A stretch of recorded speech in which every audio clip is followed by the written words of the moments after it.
morning, children. So here is a new lesson, okay, that chapter 6 in economic application, and the name of the chapter is Solution to the Basic Economic Problem in Different Economies. So like in this particular chapter, okay, we see the solution, or we try to find out what are the various means through which the various economic problems, okay, are solved in different economies. So in chapter 4, okay, we have seen like the basic economic problems, the economic problem faced by the economy. Those are what to produce, how to produce, and for whom to produce. So these economic problems, okay, are faced by all the economies of the world. Every economy, okay, they face this economic problem. So therefore, okay, every economy has to like take some steps, or they have to evolve, okay, these economies, okay, they have to evolve some technique or the steps, or you can say the mechanism through which they can solve this economic problems. So though the economic problems are same, okay, it's same like for all the economies, but they are solved differently in different parts of the world, I mean in the different economies. So we have already seen that there are three types of economies which are classified on the basis of the nature of economic system: capitalistic, socialistic, and mixed, isn't it? And in these three economies, okay, there are three different strategies, or you can say the mechanisms are applied in order to solve the economic problems, okay. So under capitalistic economy, it is solved through price mechanism. So this is one, what you say, the mechanism adopted by the capitalistic economy to solve the economic problem, okay. And under socialistic economy, it's a central planning, and under mixed economy, it's solved through price mechanism along with the government intervention, okay, along with the government intervention and the regulations. So in this lesson, okay, we'll try to discuss, or we'll discuss on all these, what you say, the solutions, okay, taken in different economies of the world. So starting, we'll take it as a capitalist economy. So what is capitalistic economy? So we have just discussed in the earlier chapter, right, in chapter 5. So it's a type of economy which is classified on the basis of the nature of economic system. So under this capitalistic economy, all the productive resources, or we can say the factors of production or the means of production, are owned, controlled and managed by the private individual. And what is the main motive under the capitalistic economy is to earn maximum profit. And in this economy, the government intervention is very, very less, okay. So in such economy, the basic economic problems are solved through price mechanism. Now what is price mechanism? This particular term also we have discussed in the earlier chapter. So it's a mechanism through which the prices of the goods and services are determined through the market forces of demand and supply. Or you can say it is a mechanism in which price plays a key role in directing the activities of producers, consumers and the resource suppliers. So you know that these producers, consumer, resource suppliers, these are the economic units, isn't it? So this price mechanism will, okay, they play, or it's playing an important role in directing the activities of this, what you say, the economic entities. And there are two important elements of price mechanism which are very important, the important elements. First one is price and second one is a market. And these two terms also, okay, we have already discussed in chapter 2, okay. So price means is the amount of commodity that one must pay to get the amount of money, sorry, it's amount of money that one must pay to get the commodity. So in order to buy a good, in order to get the good, in return what we have to pay for that particular good, isn't we have to give some money.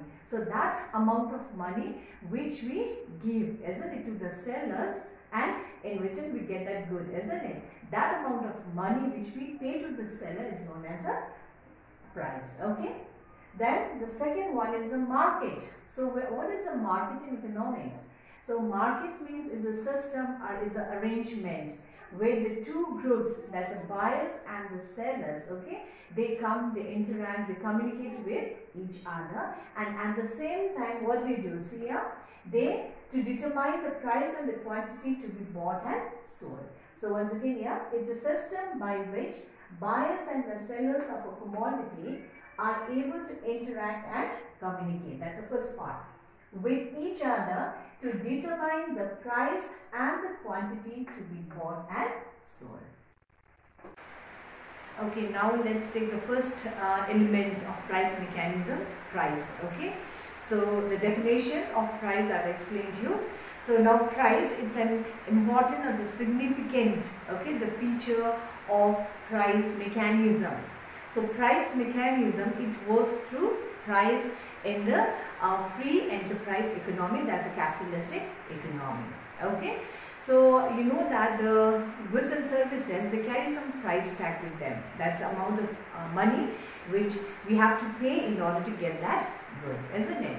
So why they carry the price tag, or why prices, we have to pay certain amount of money to get those goods means because these goods, okay, they involve some cost. They are produced out of the scarce resources, and these resources are available to the producer on certain price. So therefore we have to pay some amount in order to get those commodity. Okay. So first point here, how are the prices determined in the capitalistic economy? So prices are determined through the market forces of demand and supply. So in the market we have the two groups, buyers and sellers. Okay, so buyers, they create the demand for the goods, and the sellers on the other hand, they produce goods to meet the demand of those buyers. So in the market there is a competition, okay, among the buyers to buy the goods, and similarly on the other hand there is a competition among the sellers to sell the goods. So finally it is through the interaction, okay, interaction of the competitive forces of demand and supply that the equilibrium price is determined. Now what is the equilibrium price, EP? Okay, it is the price at which, you can see, quantity demanded equals quantity supply. So here is a table. First column is the price, second column quantity demanded, and third column is the quantity supply. So price, it's from 100 to 500, okay, and quantity demanded 2, 4, 6 and 10, and quantity supply 10, 8, 6, 4 and 2. So this is higher the price, lower the demand, but higher the supply, isn't it? And lower the price, higher the demand, but the supply is less. Okay, so you can check it here. 500, demand is 2 kg and quantity supply is 10 kg. Whereas in lower price, that's 100 rupees, demand is 10 kg, whereas the quantity supply is only 2. But if you check it, the price label here at rupees 300, okay, the quantity demanded is also 6, quantity supplied is also 6 kg.